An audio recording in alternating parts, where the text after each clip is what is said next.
the Greek debt crisis from Nathalie Savaricas. She's joining us now from Athens. Nathalie, good morning to you. So these measures have been approved, but in the face of such opposition, why has the government pushed these through?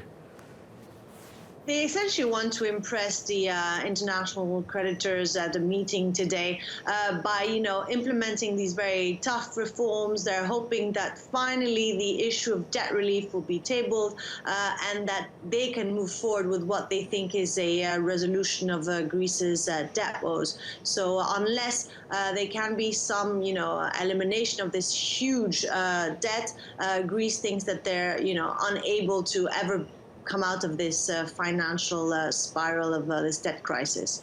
But the people of Greece must be quite sick of this. The swallowing of the pill by the Greek people has been quite severe in recent times. And all this is just designed so that the debt can be reduced. I mean, what evidence does Tsipras have that that might actually happen? Has he been told that in the corridors of Brussels? Well, interestingly, for years now, we've been hearing from how Germany has been completely opposed to any talk of debt relief, especially by the finance minister, Wolfgang Schäuble. But on Saturday, what we heard was the German vice chancellor, Sigmund Gabriel, who actually said there needs to be an end to this vicious circle of seeking new credit each year, this ongoing, never-ending Greek financial crisis. And he actually even said that Greece needs relief of its debt burden. So that is a huge boost for Alexis Tsipras and his government, as his polls are really falling behind the conservative opposition. And as we saw yesterday in the streets of anger, the growing anger and resentment. This is a left-wing government that is actually introducing one of the toughest austerity packages to date.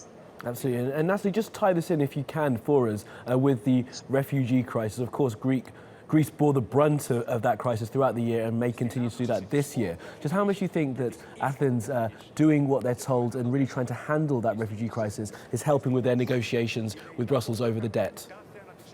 Well, the critics have long said that the two issues, are not related whatsoever. But at the moment, Greece is doing what it can. It's now hosting well over 50,000 refugees and migrants in camps and accommodation centers throughout the country, hoping that at some point, it will please the creditors. Germany is one of its strongest allies now, but feels the country here, the Mediterranean country, feels it has been left behind when it comes to that, although money has started to pouring in when it comes to NGOs specifically. It's a tough one to reconcile both, but Greece is doing whatever it can when it comes to that, and especially the people, the volunteer groups are, the aid that has been helping the refugees and migrants throughout these past very difficult months for all of them. Absolutely. Well, Nathalie, always good to speak to you. Thanks for joining us there from Athens.